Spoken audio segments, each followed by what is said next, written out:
ఒక ఊరిలో ఒక నక్క ఉండేది. అది చాలా తెలివైనదని భావించేది.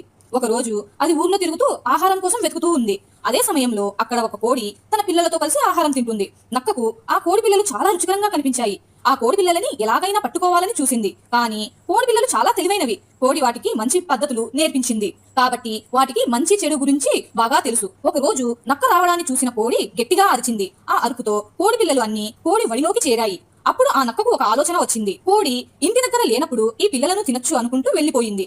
మరుసటి రోజు కోడి లేని టైంలో ఆ నక్క కోడి పిల్లల దగ్గరికి వచ్చి, మీ అమ్మ ఆపదలో ఉంది, మిమ్మల్ని తీసుకురమ్మని నాతో చెప్పింది అని అంటుంది. ఆ మాటలు కోడి పిల్లలు నమ్మవు. అప్పుడు నక్క, నేను మీకు మంచిదే చేస్తాను, నాతో రండి అని అంటుంది. ఆ మాటలు విన్న ఆ కోడి పిల్లలు నక్క మోసం చేస్తుందని గట్టిగా అరిచాయి. ఆహారం కోసం వెళ్లిన కోడి ఆ అరుపులు విని పరిగెత్తుకుంటూ ఇంటికి వచ్చింది. కోడిని చూసిన నక్క ఆ కోడి పిల్లలను పట్టుకోలేక పారిపోయింది. ఇందులో నీతి ఏమిటంటే, మోసం చేయడం మంచిది కాదు. ఎప్పుడైనా సరే నిజాయితీ గెలుస్తుంది.